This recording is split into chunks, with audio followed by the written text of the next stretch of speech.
I'm guessing since you clicked on this video, you might be lacking motivation just a little bit. Hey, it's common. We all lack motivation at times. And in today's video, I'm going to talk about my 3 ways that you can increase your motivation, have empathy for where you're at, compassion for where you're at, and move forward on your health and fitness journey.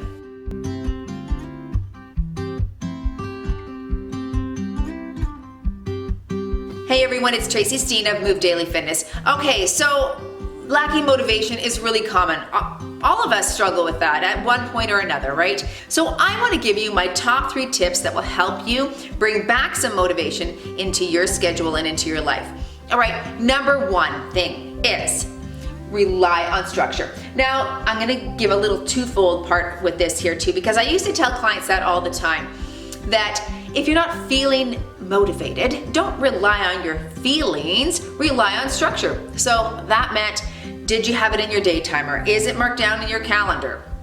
If it's set as a task to be completed, then it's probably more likely that you'll get it accomplished, right? I like to write down a list of things that I need to do today, and just even that little ticking off the box helps increase my belief in myself that I'm capable of doing it, and that increases my motivation to continue on with the same thing the next day. That being said, I also want you to have compassion for where you're at if you're not motivated. Right? It's a moment. If you're not feeling like working out, if you're not feeling like prepping your food or spending time thinking about nutrition, there's a reason why that's the case. And so it's a really good opportunity for you to take a moment and be reflective and be curious about what's going on inside. Right? I was talking to a client the other day who was telling me about her life growing up in a dysfunctional home, and how thinking about going on a diet or engaging in exercise were literally 2 more points of pain. Think about that. Exercise is painful. You've got to go out. You've got to, get sweaty. You've got to tear your muscle fibers. It's work. It's actually physical, mental exhaustion and work. So in her life, that kind of represented more pain, right? And so same thing with nutrition or going on a diet, which is why I don't really advocate diets, because it's very restrictive. So thinking of restricting your food and not eating anymore feels, again, like another kind of painful thing to do.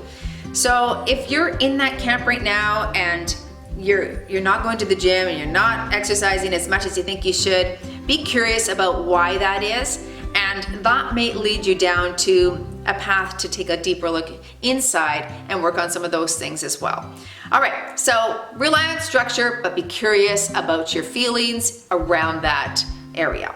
Number 2, I think it's really important to move towards a goal, okay? If you don't have anything that you're working towards, then chances are that you're not going to continue to actually work hard towards something. That kind of makes sense, doesn't it? But so many of my clients, if we set a goal ahead for them, if we say, hey, we're gonna participate in this race, we're gonna participate in this competition, then it gives us something to work towards. Haven't you been really motivated when you have a cruise coming up, or maybe a girls trip, and you might have to be donning a bikini, so you're like, okay, I'm getting into this, I'm gonna be motivated to work out. So always having a little something, like, it's kind of like a dangling carrot, right? If you have a dangling carrot in front of you, it keeps you on task. It keeps you motivated to wanting to accomplish what you set out to do.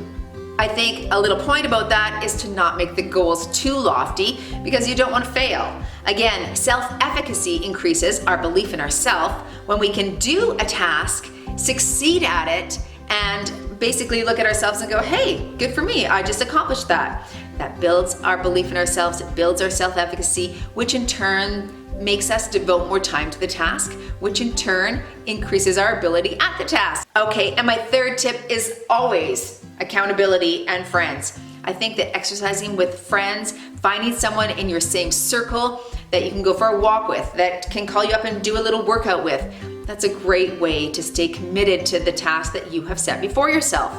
When you don't feel like it, she does. When she doesn't feel like it, you do. It's a brilliant setup. So make sure that you find someone in your circle. And you know what? I've lived in a place where I'm brand new. I didn't know anyone. And I know it's difficult. No one's gonna come knocking at your door and say, hey, Sue, would you like to go for a walk?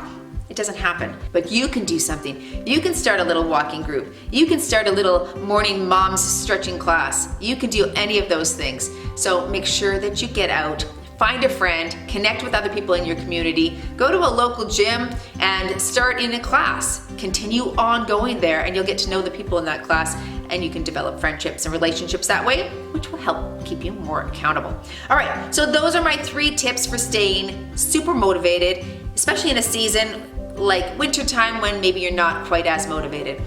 So to recap, my 3 points were: rely on structure, but pay attention to the feelings that surround that. Make sure that you have a goal, something to work towards, something that's keeping you motivated and going. And number 3, make sure that you connect with people and make some friends around fitness so that it can always be part of your life. I love it because it's like 2 birds, 1 stone. I want to go for a hike, I want to have a visit, I've exercised, and I've increased my social connection. So I think that's a great way to go about that.